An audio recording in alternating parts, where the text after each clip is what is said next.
Welcome to జీవీటీవీ news. బాధితులను పరామర్శించిన MRPS నేతలు.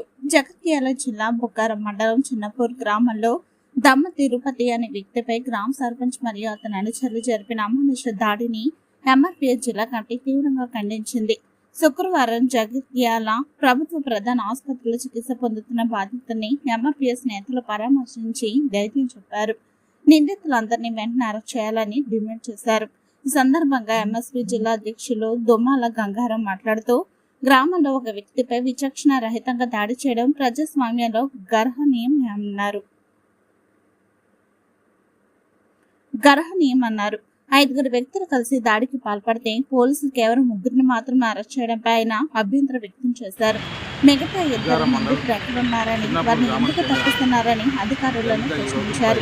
నిందితులపై వెంటనే SC/ST అట్రాసిటీ కేసు నమోదు చేయాలని, తప్పించుకున్న మిగతా 2 నిందితులను వెంటనే అరెస్ట్ చేసి రిమాండ్కు తప్పించాలని, బాధితుల కుటుంబానికి పూర్తిస్థాయిలో రక్షణ కల్పించి మెరుగైన వైద్యం అందించాలి. అధికారులు నిష్పక్షపాతంతో వ్యవహరించి బాధితులకు న్యాయం చేయకపోతే ఎంఆర్పీఎస్ ఆధ్వర్యంలో జిల్లా వ్యాప్త ఆందోళన చేపడతామని నేతలు హెచ్చరించారు.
చిన్నపూర్ బుగ్గారం మండలం చిన్నపూర్ గ్రామానికి చెందిన దళిత మాల సామాజిక వర్గానికి చెందిన దమ్మ తిరుపతిపై అదే గ్రామానికి చెందినటువంటి సర్పంచ్ భర్త మరి తన కుటుంబ సభ్యులు మరి తన అనుచరులు విచక్షణ రహితంగా మరి దాడి చేయడాన్ని ఎంఆర్పీ జిల్లా పక్షాన మేము ఖండిస్తూ ఉన్నాం. ఇలాంటి దాడులకు పాల్పడినటువంటి సర్పంచ్ని వెనువెంటనే కలెక్టర్ గారు ఒక నేరపూరితంగా కలిగినటువంటి సర్పంచ్ని వెనువెంటనే మరి సస్పెండ్ చేయాలని మేము డిమాండ్ చేస్తూ ఉన్నాం. ఏదైతే చిన్నపూర్ గ్రామంలో మరి వారి ఇంతకుముందు ఉన్నటువంటి సర్పంచ్ గారు ఒక దళిత సామాజిక వర్గానికి చెందిన సర్పంచ్, మరి అక్కడ జనరల్ సీటు రావడం వల్ల మరి అక్కడ అన్ని వర్గాలకు సంబంధించిన వారికి పోటీ చేసే అవకాశం ఉంది. మరి అందులో ఒక దళితుడు పోటీ చేసి మరి ఎన్నికల బరిలో దిగి ప్రచారం నిర్వహిస్తున్న సమయంలో మరి తిరుపతి అనే వ్యక్తి యాక్టివ్గా ప్రచారం చేయడం, వాళ్ళ సామాజిక వర్గానికి చెందిన వారికి ప్రచారం చేయడాన్ని మనసులో పెట్టుకొని ఒక దళితుడు మా మీద పోటీ చేస్తారా అనే ఒక కక్ష పెంచుకొని మరి సర్పంచ్ ఎన్నికైన తర్వాత సర్పంచ్ భర్త పలుమార్లు కూడా బెదిరింపులకు పాల్పడడం జరిగింది. మరి ఒక బాధితుడు ఏదైతే హాస్పిటల్లో ఉన్నాడు, ఈ దాడి పాల్పడినాక హాస్పిటల్ వచ్చిండు. ఇవాళ ఎంఆర్పీ జిల్లా కమిటీ వెళ్ళి దాడి జరిగిన వివరాలు తెలుసుకుంటే మరి ఆ బాధితుడు చెప్తున్నటువంటి వివరాల ప్రకారంగా సర్పంచ్ దళితుడు పోటీ చేస్తాడన్న ఒక కక్ష పెంచుకొని పలుమార్లు కూడా నన్ను వివిధ రకాలుగా నన్ను వేధించడం జరిగింది.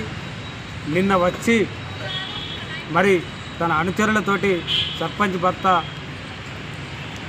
విచక్షణారహితంగా దాడి చేయడమే కాకుండా కులం పేరుతో దూషించుకుంటూ మరి దాడి చేయడం జరిగింది అని చెప్పడం జరిగింది.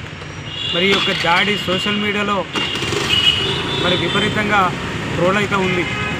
మరి దీన్ని వెనువెంటనే అక్కడికి వచ్చినటువంటి ఎస్ఐ గారు 5 దాడి చేస్తున్నట్టు మనకు వీడియోలో స్పష్టంగా కనిపిస్తున్నప్పటికి కూడా మరి ఎఫ్ఐఆర్ మాత్రం 3 మీద చేసినట్టు ఎఫ్ఐఆర్ మరి సోషల్ మీడియా ద్వారా రిలీజ్ చేయడం జరిగింది. అంటే 5 దాడి చేస్తే 3 మీద ఎఫ్ఐఆర్ చేయడం ఏంది? మరి ఈ కేసు వెనుక అనేకమైనటువంటి అనుమానాలు మేము వ్యక్తం చేస్తూ ఉన్నాం. ఇద్దరిని ఎందుకు ఎఫ్ఐఆర్లో చేర్చకుండా మీరు వదిలిపెట్టిర్రో దానికి సమాధానం ఎస్ఐ గారు చెప్పాల్సిన బాధ్యత ఏర్పడుతుంది. జగిత్యాల జిల్లాలో అదేవిధంగా మాకు 2 చొప్పదండిలో ఒక దళిత ఎమ్మెల్యే ఉంటాడు. మరి ధర్మపురి కాన్స్టిట్యున్సీలో ఒక దళిత మంత్రి ఉంటాడు. కానీ దాడులు మాత్రము ధర్మపురి కేంద్రంగా జరుగుతూ ఉన్నాయి, మరి చొప్పదండి కేంద్రంగా జరుగుతూ ఉన్నాయి. అంటే ఇది ఆఫీసర్ల లోపమా, ఇది ప్రజాప్రతినిధుల లోపమో? ఇలా లోపాల వల్ల మా దాడులు దళితులకు ఓట్లేపించుకున్న వాళ్ళు దళితుల మీద దాడులు చేసినా స్పందించకుండా ఉండడాన్ని మేము తీవ్రంగా ఖండిస్తూ ఉన్నాం. ఖచ్చితంగా దీని మీద మంత్రి గారు వెనువెంటనే అధికారులకు వెనువెంటనే ఆ బాధితులను రిమాండ్ చేసే విధంగా ఆదేశాలు జారీ చేయాలి. అదేవిధంగా అయినగిన కాంగ్రెస్ పార్టీకి సంబంధించిన వ్యక్తి సర్పంచ్ అయినట్టయితే కాంగ్రెస్ పార్టీ నుంచి వెంటనే సస్పెండ్ చేయాలని కూడా ఎంఆర్పీఎస్ పక్షాన్ని మేము డిమాండ్ చేస్తూ ఉన్నాం. పోలీసులు వెంటనే రిమాండ్ చేయాలి. ఒకవేళ రిమాండ్ చేయకపోతే మందకృష్ణ మాదిగ గారి నాయకత్వంలో జిల్లా వ్యాప్తంగా కూడా నిరసన కార్యక్రమాలకు పిలుపునిస్తామని సందర్భంగా తెలియజేస్తూ ఈ యొక్క కార్యక్రమంలో పాల్గొన్న ఎంఆర్పీఎస్ నాయకులకు మీడియా మిత్రులందరూ కూడా పేరు పేరున సామాజిక ఉద్యమ నమస్కారం. జై మాదిగ, జై మందకృష్ణ మాదిగ.